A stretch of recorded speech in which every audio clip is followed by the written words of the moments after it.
It truly was the worst possible day for the giant chickens to choose to attack. And ironically, out of all the places on the map, they chose this one. These hideous creatures with matted feathers, commonly known by the folk name Beltos, were a species of mutated bird dangerous beyond imagination. Their appearance might seem silly, but make no mistake, they were wild and ferocious beasts ready to destroy everything in their path. However, the entire flock of Beltos quickly perished, unable to even struggle at the hands of one person, a seemingly harmless young man. That's right, they died quietly without a sound under the mysterious yet overwhelmingly dominant power of our protagonist. The Ascendant's elite warriors dispatched to deal with the beasts were stunned into silence when they arrived at the scene. They were still reeling in confusion, wondering what on earth had just wiped out an entire flock of Beltos in an instant. With their limited understanding, they speculated that perhaps a special Ascendant had silently acted before their arrival. But that theory sounded absurd. Who could possibly annihilate an entire horde of monsters with a single blow without even revealing themselves? As far as Ascendants in this unlucky and dangerous country were concerned, no one had ever demonstrated the ability to destroy a whole flock of monsters in the blink of an eye. What they didn't know was that the person behind it all was the humble young man we've been talking about. Yes, the mysterious individual who annihilated the Beltos was him, our young man. His name is Eat. Currently, he is the owner of a small, peaceful eatery that by chance happened to be right in the middle of the area, attacked by the feathered monsters today. Normally, Eat couldn't care less about fighting or these kinds of attacks. He only cared about his kitchen and his customers. Unfortunately, Beltos meat was an excellent ingredient. So tender, fragrant, and irresistibly delicious that Eat couldn't ignore it. So he took down the entire flock, chose the best cut of meat, and brought it back to his kitchen to prepare a new dish. Just as Eat was about to start preparing his special dish with the freshly acquired ingredient, an uninvited guest unexpectedly appeared at the diner's door. It turned out to be a member of the Ascendant Association, here on a mission to check on the situation and the well-being of the shop owner after the recent attack. The purpose was to confirm if he was safe after the fierce encounter with the Beltos. Eat was completely unharmed. In fact, to be honest, he had been through things like this so many times that today was just like a regular Tuesday for him. Hearing that no one was injured and that most residents had been evacuated in time, the association representative breathed a sigh of relief as the damage was almost nil. Suddenly, his keen sense of smell kicked in as an extraordinary aroma wafted from within Eat's cozy diner, stimulating all his senses. That rich, captivating scent originated from the small but perfectly clean and tidy kitchen where Eat was preparing his special dish. The aroma was so enticing that the guest from the association couldn't resist the intense craving welling up inside him.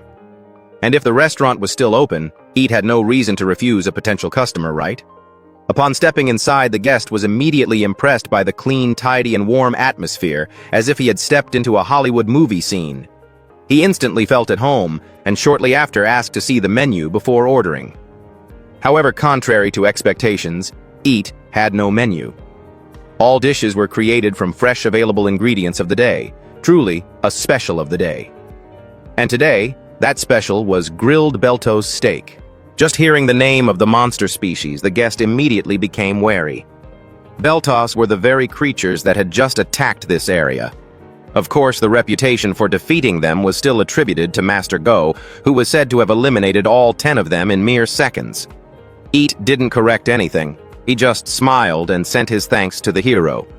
In truth, these monsters were indeed dangerous, but if prepared correctly, they also made an extremely delicious dish, and Eat was sure his customer would love today's steak.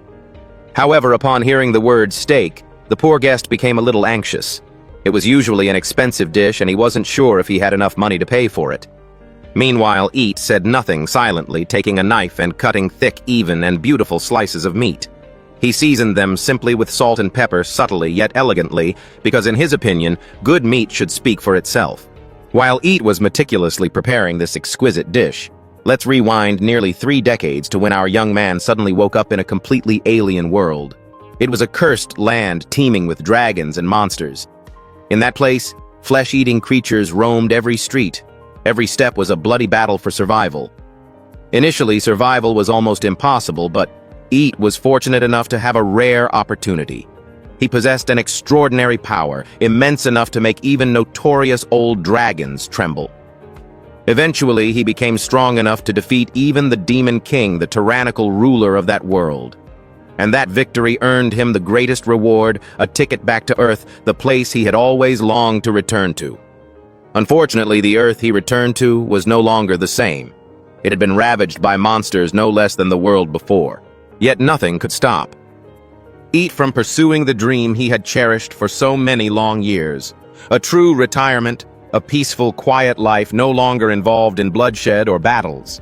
After 30 years of relentlessly fighting monsters and even the Demon King in that other world, Eat was too tired of the days of slaughter. He no longer wanted to train, no longer wanted to fight. But fortunately, the appearance of monsters on Earth also caused humanity to begin awakening its own hidden powers. That glimmer of light was the catalyst that opened a new era of counterattack for mankind. With the increasing emergence of new ascendants rising to protect humanity, Eat felt his role in battle was no longer necessary. Therefore, he chose to withdraw from the chaotic stage and open a small restaurant, becoming an ordinary chef. From now on, the only thing he wanted to do was cook delicious meals, bringing peace to himself and the guests who visited. As I recount this entire strange story, the Belto steak that Eat meticulously prepared is finally ready, a hot, mouth-wateringly fragrant piece of meat. It was steaming hot and neatly arranged on a clean white plate, looking incredibly tempting at first glance. The waiting man couldn't contain his craving. His eyes seemed ready to pop out as he gazed at the perfectly cooked meat saliva starting to trickle from the corner of his mouth. He thought to himself, "Good heavens, this meal might just change my life." Unable to wait any longer, he hurriedly cut a bite-sized piece and brought it to his lips. He had no mind left for decorum. The moment the meat touched his tongue, his eyes widened in astonishment as an unexpected flavor washed over him like a tidal wave, sweeping away all remaining traces of the day's fatigue.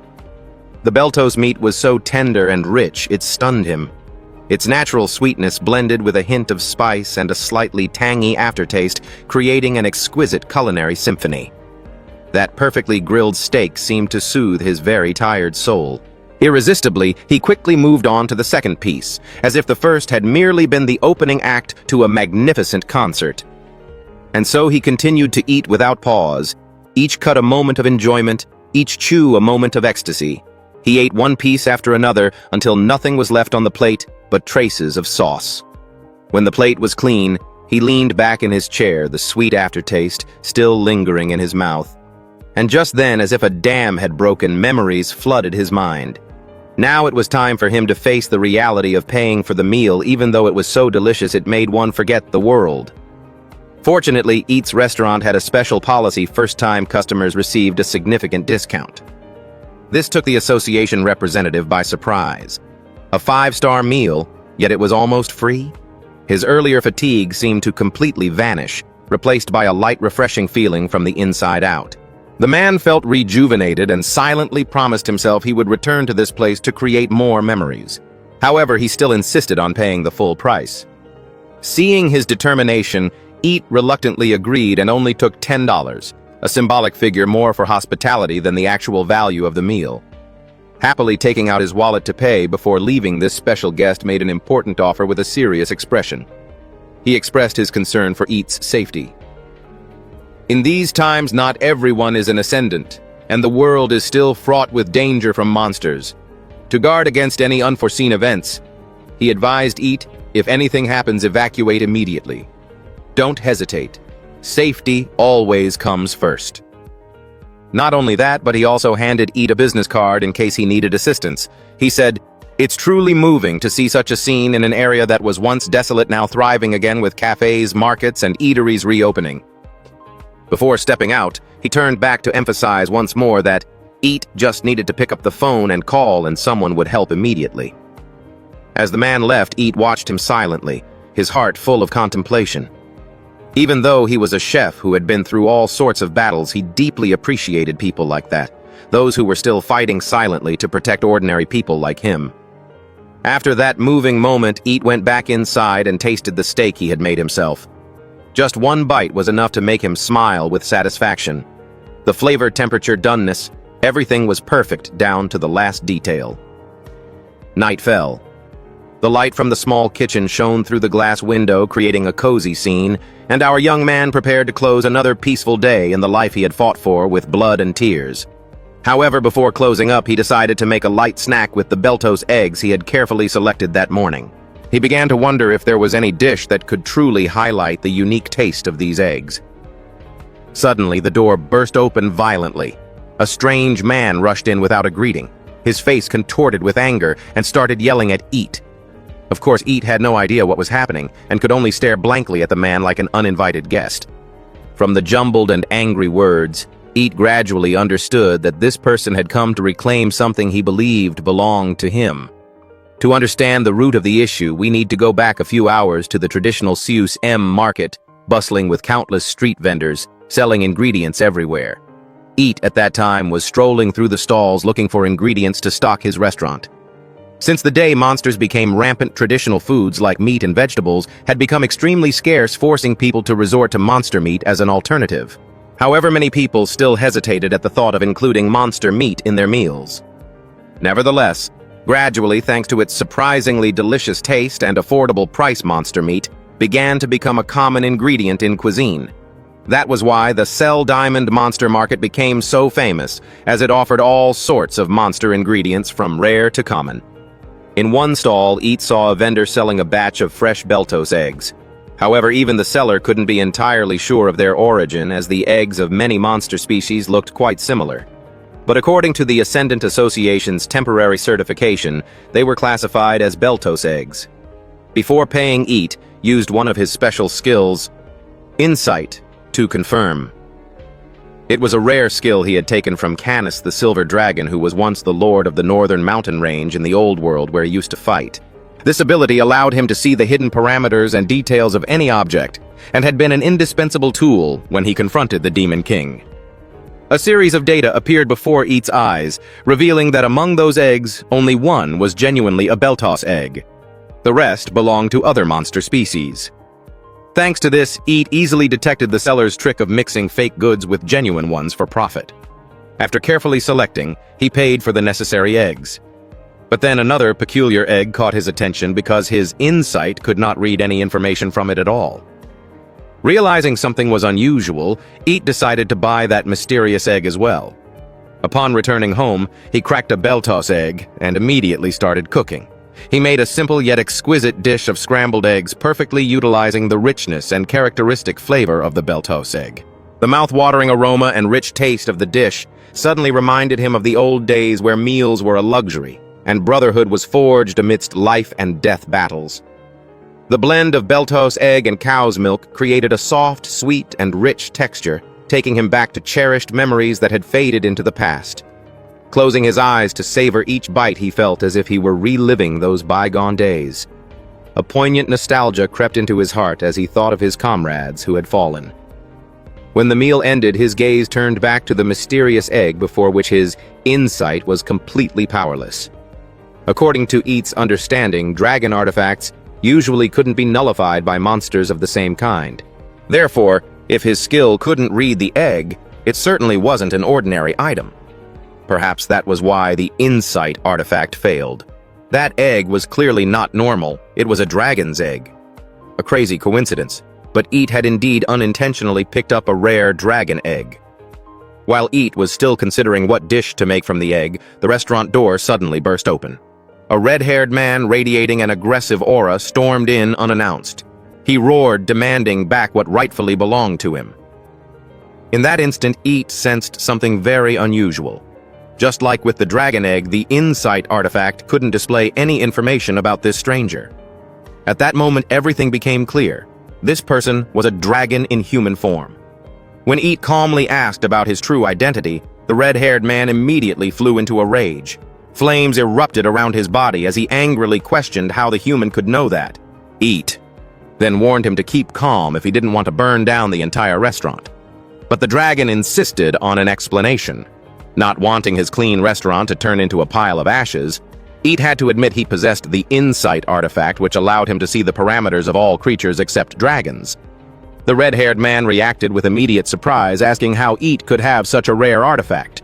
Eat just hoped that he also knew about this artifact, as it would make explaining everything easier. Meanwhile, the dragon began to feel uneasy at Eat's surprising composure when facing a dragon without a hint of fear. Then his gaze fell on the kitchen knife, a blade forged from green dragon scales, which Eat merely considered a normal cooking utensil. Next, his eyes landed on the intricately carved cutting board made from dragon bone. As a dragon, the red-haired man couldn't bear this insult, using parts of his kin as kitchenware. He roared, the flames around him burning brighter than ever.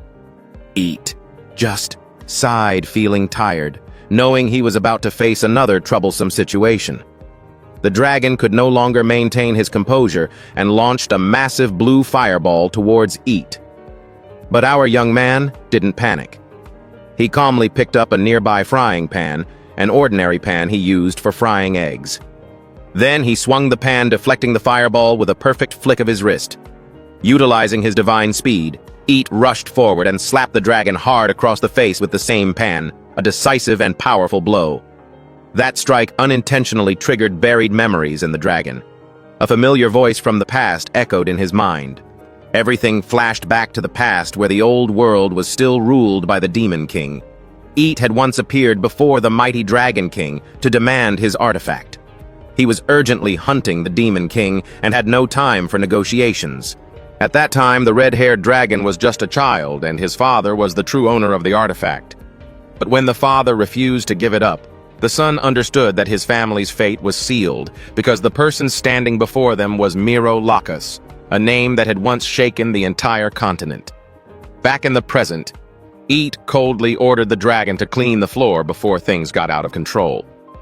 Reluctantly, the dragon bowed his head, picked up the mop and bucket, and began to erase the scorch marks from the floor. As the dragon was silently scrubbing, Eat struck up a conversation asking where he came from. He was suspicious because the dragon knew so much about insight. Indeed, as the memory revealed, he came from the continent of the old world where Eat had confronted the Demon King. He had come here through a spatial rift. The mention of the continent made Eat suddenly realize that the monsters he had encountered recently must have come from there too. Eat then revealed his former identity. He was once Miro Lacus, but now in this world his name was Eat. At this point, the red-haired dragon was almost certain that Eat was the one who had confronted his father years ago. Under Eat's stern gaze, the scoundrel finally finished cleaning the restaurant. When the task was complete, Eat allowed him to leave with his dragon egg. But before he left, he couldn't help but ask a question. "Why didn't you return my father's artifact after defeating the Demon King?" Eat asked who his father was. The dragon politely replied, "Man R." Our young man nodded slightly. He remembered that dragon's name very well. It was no surprise that the aura of the person standing before him today felt so familiar. Our son couldn't help but shudder when Eat called him closer, seeing his fear. Eat gently reassured him, "I won't harm him. Anyway, I stopped fighting dragons 30 years ago." But the dragon didn't believe Eat looked anything like someone who had lived for 30 long years. Eat asked his real age, and he replied that he was over 50. Eat retorted that he was over 60, older than him. Of course, the dragon didn't believe it. Unless Eat was the child of an elf, there was no way someone over 60 could look so young. But then Eat made him turn pale by pointing out the arrogant nature of dragons, something that could only be corrected with appropriate punishment. The dragon immediately retorted, saying he didn't like being threatened at all, and confessed that dragons indeed knew fear, especially the fear of death. Eat took the opportunity to clear up the misunderstandings weighing heavily between them. The dragon scale knife and the bone cutting board were not trophies. They were gifts. Eat admitted to having fought a few dragons, but had never killed one. As for the artifact from long ago, he couldn't return it because it had shattered during the battle with the Demon King. He sincerely apologized for the damage caused and invited the dragon for a drink to make peace. But to the dragon, that invitation was an insult. Sharing a drink with a human. The thought made him uncomfortable. However, in the end, that dragon got completely drunk from too much alcohol while our young man remained as sober as a monk. The dragon boasted that Eat was the first human in history to have the honor of drinking with a dragon. But he wasn't impressed, as this wasn't the first time he'd been called the first human in history for something. Anyway, he asked who had laid the egg, because clearly the dragon whelp was too young to do so. The red-haired fellow was a bit flustered by his directness, especially since male dragons can't lay eggs. It turned out the egg was his younger sibling. Not long ago, a spatial rift had appeared in their cave while their parents were away. Thus, both he and the egg got stuck in this world. Half a year had passed since that day. He then asked Eat about his journey. There were rumors in Espan that he had disappeared after defeating the Demon King. He was curious if Eat had gone straight back to Earth or somewhere else during that time. Eat replied that he had important business to attend to, and when it was done, he returned to Earth. The dragon's kin continued to ask more questions. Why was Eat in such a mediocre restaurant when he possessed the power to save the world? A human like him could easily take over the planet without breaking a sweat. It was crazy that he did nothing about the monsters, and even crazier that he had never thought of ruling the world. After all, humans were inherently power-hungry, war-loving, selfish, and arrogant. He still remembered when the Demon King disappeared, humans turned on each other instead of enjoying peace. Eat admitted that human nature was indeed like that, but he no longer cared. After 30 years of fighting, he was too tired, no longer craving power or fame. The young dragon didn't believe those words from a human, but Eat just told him to take good care of his only sibling.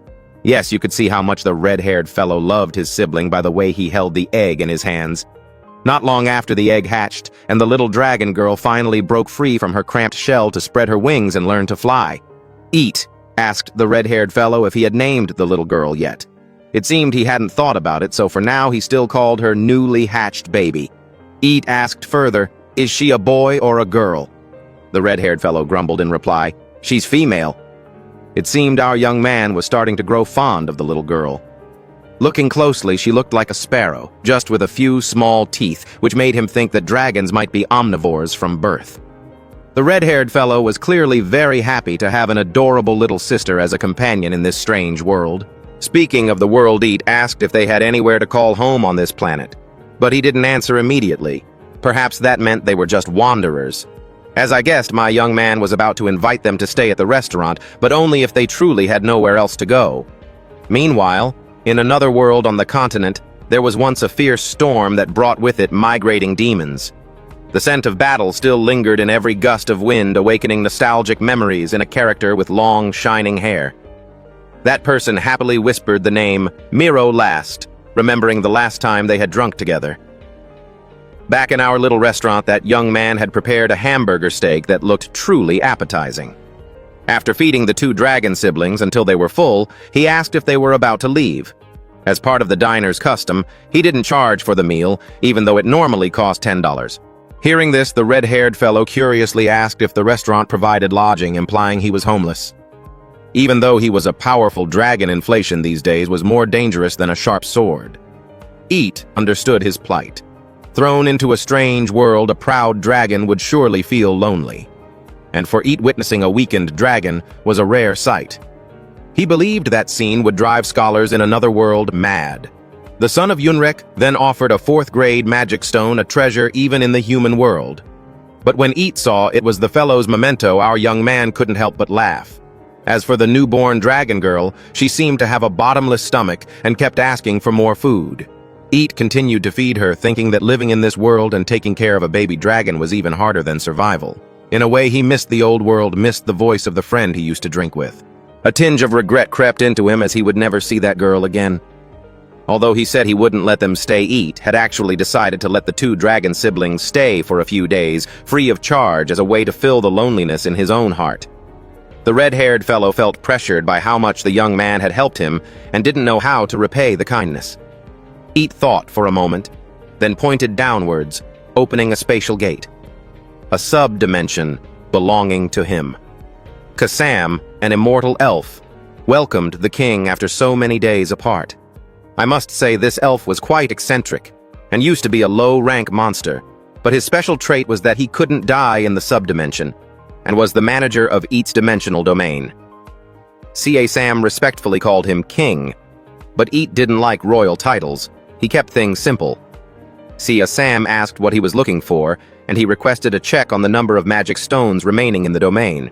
The manager revealed they possessed an almost limitless number of magic stones, but of the highest grade ever. They only had exactly 5, along with 120 regular high-grade ones. Eat casually tossed, Key the red-haired dragon a 4th grade stone to store in the sub-dimension, and he took it without asking any questions. As the conversation was nearing its end, Eat suddenly remembered something important. Meanwhile, the red-haired dragon stood frozen speechless at the fact that even the highest-grade magic stones were worthless to this guy. Ka-Sam bowed politely, bidding farewell to his king before departing. He reminisced that he was just Eat an ordinary human when that was done. Our young man then began to assign the red-haired dragon Key a series of tasks to handle. The scene quickly shifted to the next day. The adorable baby dragon was sleeping soundly, looking so peaceful. Even if it were the end of the world outside, she would still be deep in her slumber. However, Eat was currently very annoyed with her foolish older brother, whose solution to everything was just to shoot fireballs. His goal was to teach the dragon to focus his fire breath on a specific target without incinerating everything around. He brought out a skewer of meat. The dragon carefully grilled the skewer until it turned a beautiful color. The result was perfect, exactly what Eat had hoped for. Key was also surprised when Eat pulled out a rapier from another dimension. Despite being used as a skewer, this sword was completely unaffected by dragon breath. That weapon was named Ra-Felsat, after the talented dwarf blacksmith Ra-Fel, who had spent his entire life crafting divine weapons. This was one of the greatest treasures in the world. It was truly ironic that Eat used it as a kitchen utensil, while others would willingly kill each other just to possess it. The dragon was somewhat annoyed that he was misusing such a precious weapon, but Eat sarcastically remarked that at least he used what he had, unlike dragons who only knew how to hoard things without using them. Through that action, the red-haired fellow Key concluded that Eat's personality was indeed a world apart from that of dragons. By the way, do you remember the civil servant who appeared earlier? Choi was very happy to be back at the familiar restaurant. He was enjoying an exquisite dish prepared by the most talented chef around. Literally. He was also surprised to see that Eat had a new employee, which startled Key. On that occasion, Choi revealed that a new previously unknown dungeon had appeared under the subway tunnels.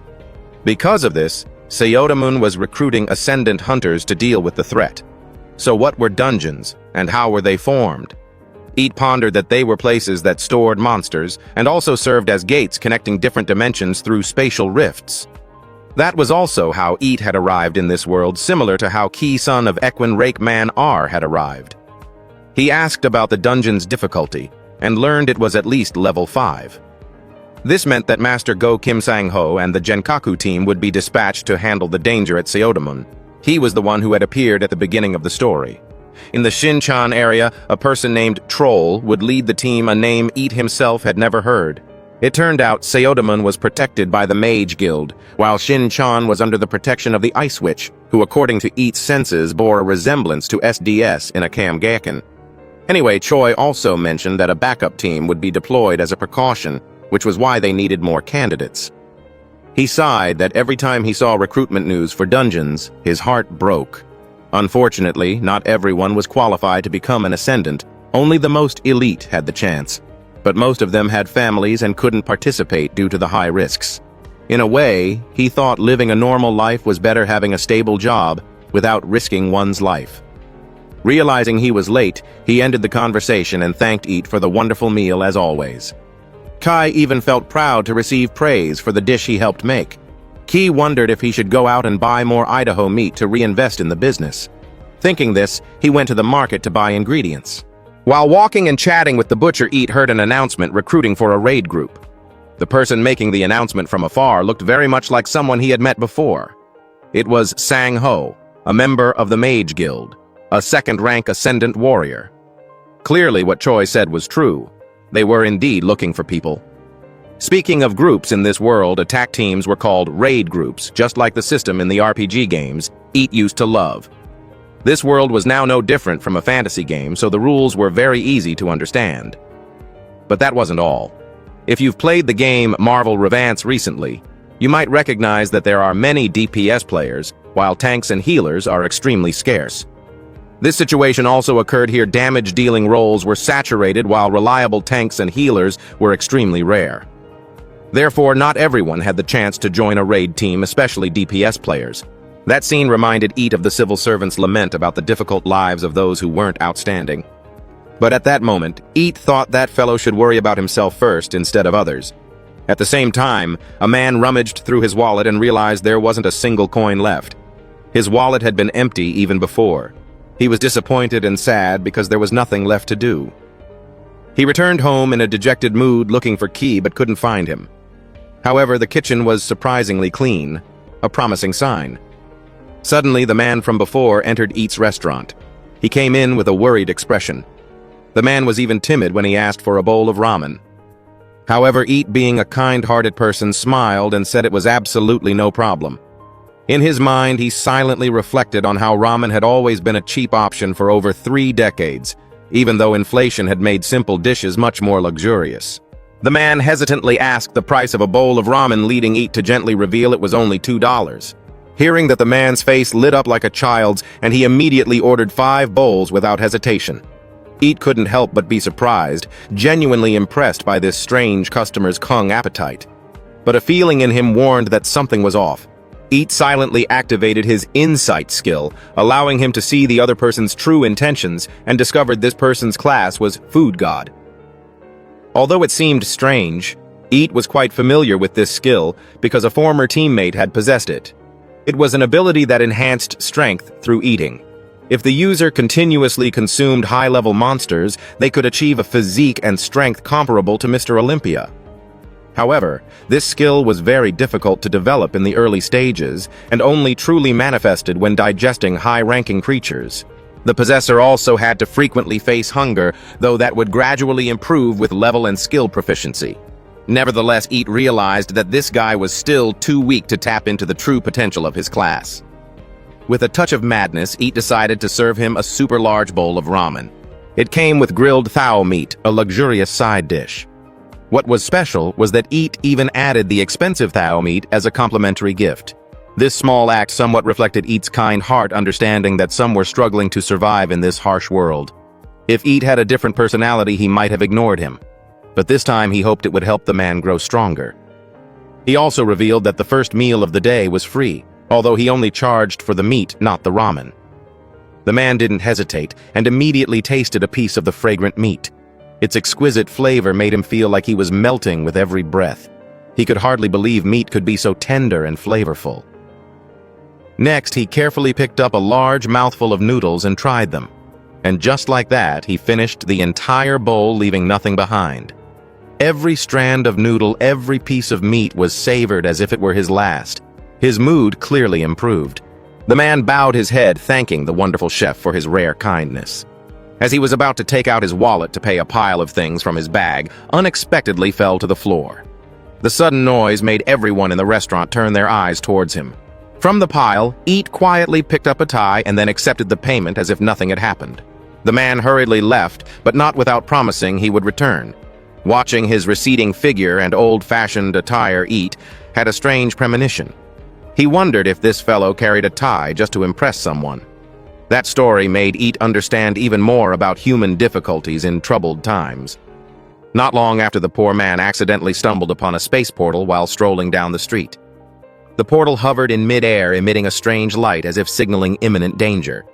The public immediately panicked and evacuated, while the army urgently set up barricades around the area.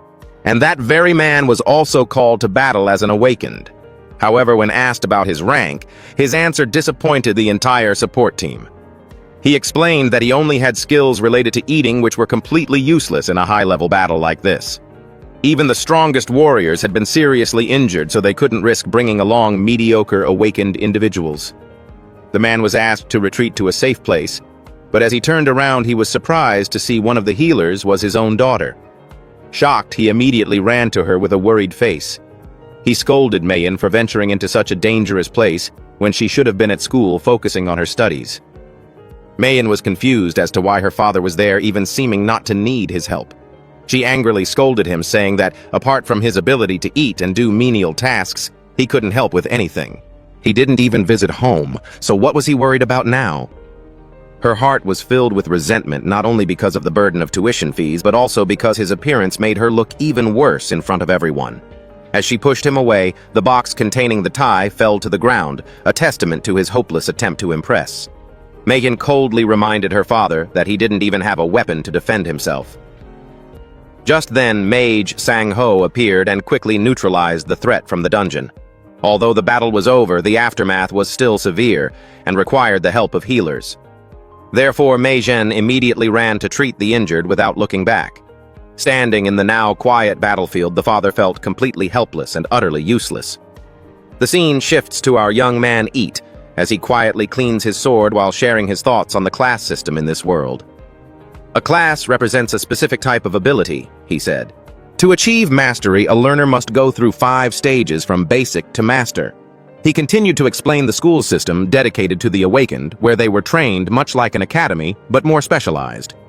Once they mastered the first stage of their awakened class, each person would choose a second class based on their living environment and personal orientation. A rare few could master 2 classes simultaneously, placing them at a superior level, but that required unimaginable hardship beyond the reach of most. Eat added that if someone unfortunately possessed a weak ability, the harsh truth was, they had no choice but to find what best suited them. However, a 6th class existed, one that only Eat had achieved in his last fierce battle. Since that moment he couldn't progress further, and he concluded that it was a limit he had to accept. Just then the red-haired dragon rushed over to find Eat, her face full of urgency, reporting an important event, her little sister. The tiny dragon, like a gummy candy, had finally uttered her first words. The name Cool rang out, surprising Eat, because the little dragon had never been named before. Perhaps Khan, the large dragon, had officially named her little sister. In innocent joy, Cool naively called Eat Dad. Making time seem to stop for a moment. That word melted his heart. The little girl's cuteness was irresistible. It turned out the little dragon had named herself Cool to assert that she was a part of this world, a conscious individual. As Cool repeatedly called him Dad, Eat smiled gently and patted her head, responding to her pure affection. He shared that dragons were very special because from birth they were granted the ability to master a class, something impossible for humans. They were all curious about what class Cool possessed. Suddenly, an unexpected guest appeared at the restaurant's door, the man who had faced difficulties before. He ordered the exact same dish he had eaten last time. While Eat sat down to talk with him, Khan began preparing the food in the kitchen. The man started to tell the story of his painful encounter with his daughter when she tried to join a raid group to win a scholarship with her healing abilities. Seeing his daughter struggle, his heart broke. He couldn't even help, because he was a useless awakened with no power, no status, just a burden. Conversely, his daughter possessed excellent healing abilities despite her young age. A 3rd-class awakened with outstanding potential. The girl had all the elements of talent and scores just waiting for official recognition from the association. When the father intended to attend his daughter's class observation, he couldn't afford a decent suit, so he chose a cheap tie, the only item he could buy with his meager budget. He gradually came to believe he shouldn't go anymore, being a useless father, unable to support his daughter. In desperation, the man confessed that despite his terrible situation, he still felt hungry. Eat listened to everything with an open mind. He knew that this man was an awakened with food-related abilities who needed to eat a lot to activate his latent powers. Suddenly, Eat stood up and approached his staff. He asked a strange question. Would it be okay if I fattened him up? This made Khan turn pale, thinking Eat intended to cook the guest like a monster. Eat laughed, reassuring him it was just a joke. Then he noticed Cool's skin was shedding during her development. An idea flashed in his mind. He intended to use the precious dragon skin, even though Khan complained wanting to keep it as a souvenir. The dish was still prepared quickly, and finally a huge portion of ramen atahao was served, fragrant and irresistibly tempting. The man recognized it as the dish he had eaten before, and Eat cheerfully told him to eat his fill. Eat sat there quietly watching the man eat chopstick by chopstick until his stomach was full. After finishing his meal, he stood up to pay.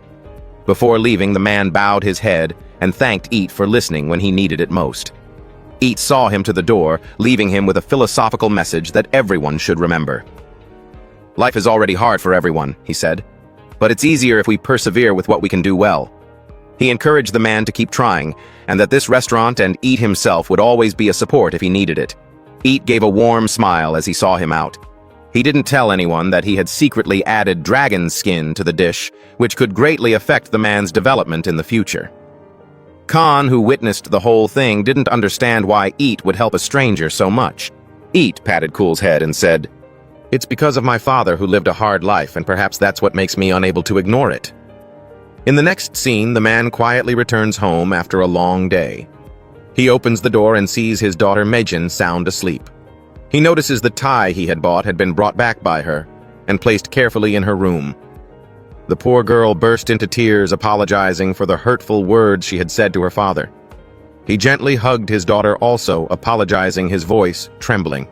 He realized he had done many shameful things, had made his daughter live a life full of pressure. But despite everything, through all the hardships and bitterness, he still loved her more than anything in the world. The next morning, Manhwa woke up and hurriedly ran to a new workplace full of determination. As soon as he arrived, he was panting from running. Meanwhile, the recruiter asked him to present his personal registration card. Surprisingly, the person in charge was Kim Manhwa, someone with whom he had a rather poor impression from a previous mission. That time, Manhwa had failed miserably and collapsed when an incident occurred in the hibernation area of Yuno Dungeon. If that situation repeated itself, it would definitely be a big problem. Fortunately, thanks to Team Kaku's timely rescue, the damage was minimized. Now the recruiter just hoped Manhwa could do his best, especially with the portal bubbling with dark energy above their heads. Meanwhile, the beautiful morning relaxed Manhwa a bit as he walked to the designated area. Then a chaotic scene suddenly appeared before his eyes, stunning him. Even Mage Sang-ho, who had faced many dangers, couldn't believe the situation was this tense. According to intelligence, a group of ascendants ranging from level 5 to 7 had entered the dungeon earlier. But the real nightmare began when an unrecorded hidden boss suddenly appeared where Meijin's father Manhwa was carrying out his mission. Inside the dungeon, the landscape resembled a primeval forest where Manhwa was quickly ambushed by a dinosaur identical to a raptor from Jurassic Park. With excellent reflexes, Manhwa delivered a direct uppercut, felling the raptor in a single blow. His strength erupted strangely, as if motivation and energy were surging from deep within. A member of the group suddenly pointed forward where a spatial rift was appearing amidst the trees. The rift emitted chaotic energy, warning that something extremely dangerous was approaching. The ground shook violently, as if an earthquake was occurring. Just then, a giant Tyrannosaurus Rex roared its cry as loud as thunder. The roar shook the entire forest, causing everyone to panic. This was the hidden boss, a creature that only appeared when the space within the dungeon was fractured from the inside. And as in all records, hidden bosses always led to disaster. Now the T-Rex was destroying everything with its frenzied rage. While everyone fled in terror, Manhwa's eyes suddenly spotted something important. Mana crystals dropped from the creature he had just defeated. They were extremely rare and valuable. The drive for survival and his aspirations for his daughter made him recklessly rush forward to collect them. It was an insanely dangerous act, but Manhwa couldn't resist. The giant T-Rex saw him and immediately charged, preparing to crush him. Ironically, instead of killing him on the spot, the monster only headbutted his rear, sending him flying like a flung ball. Sent flying far away. Manhwa felt how pathetic and weak he was. He had entered the dungeon hoping to earn some money for his daughter, but the truth was, he was putting his life on the line. In his helplessness, the image of his daughter Meijin appeared in his mind like a final ray of light amidst despair. He remembered the moment he first held her in his arms, his heart filled with love and regret. His daughter's sincere words and gaze became the motivation for him to stand up. He realized that if he died here, Meijin would have to face the cruel world out there alone.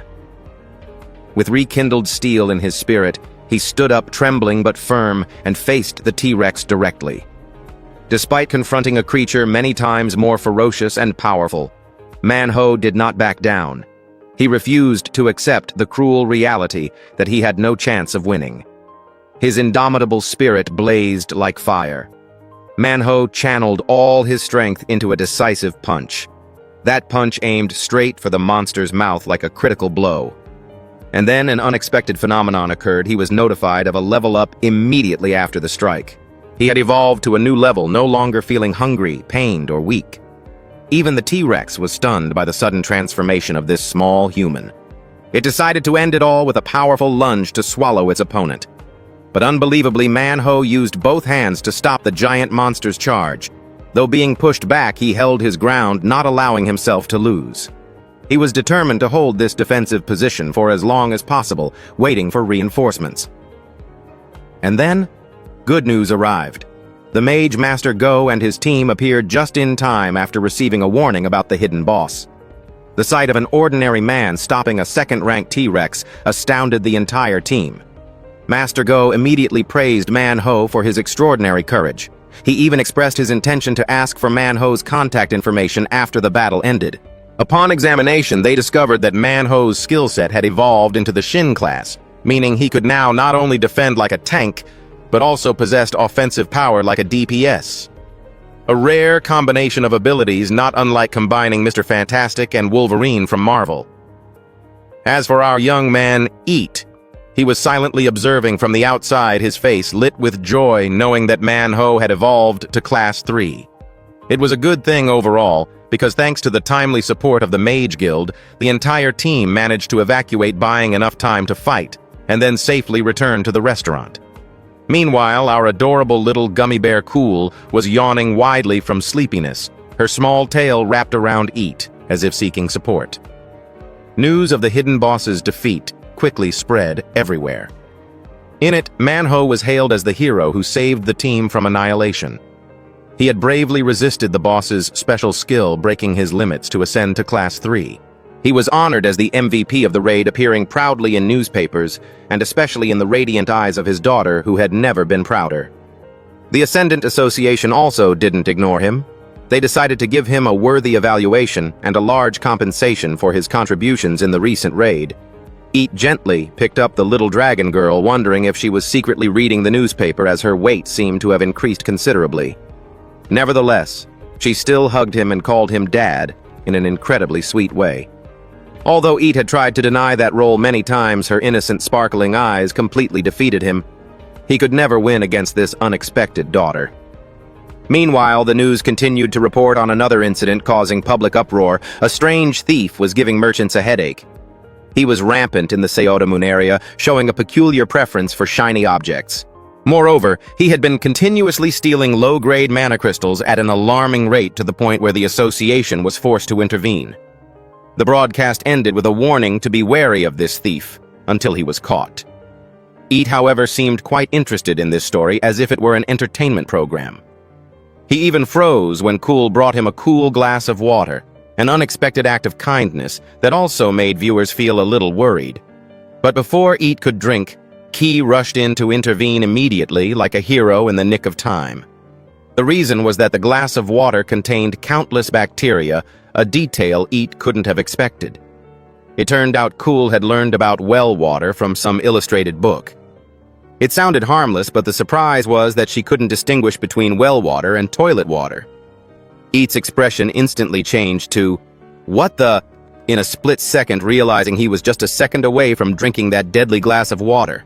The humorous atmosphere hadn't even settled when the door opened again, signaling Choi's third visit to the restaurant.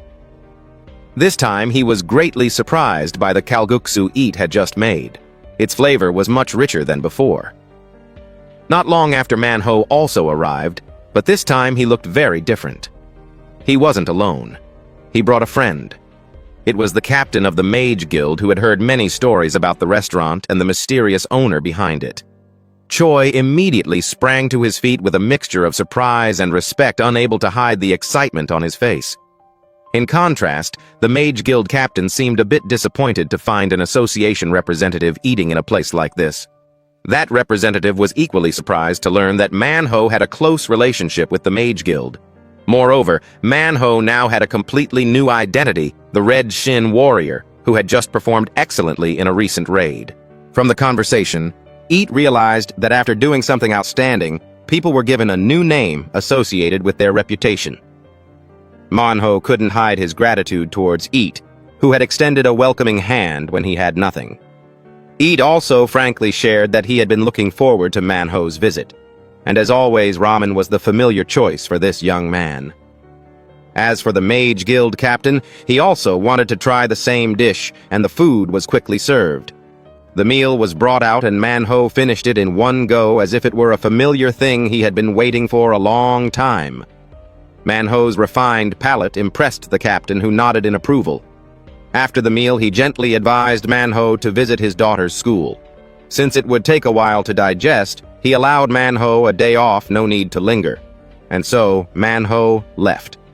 Eat was silently impressed by the healthy working relationship between the two men, a rare mutual respect and understanding. But then a strangely quiet atmosphere enveloped the restaurant. Eat turned around and found the captain dozing off in his chair, a rare and somewhat amusing sight. The next scene, the atmosphere immediately became more tense with a fiery interaction between the Mage Guild captain and Eat. The captain was enraged to learn that Eat had dared to touch a divine creature and anger it, a taboo. That creature, a monster exuding a divine aura, flashed a sinister smile and prepared to unleash a fierce flame.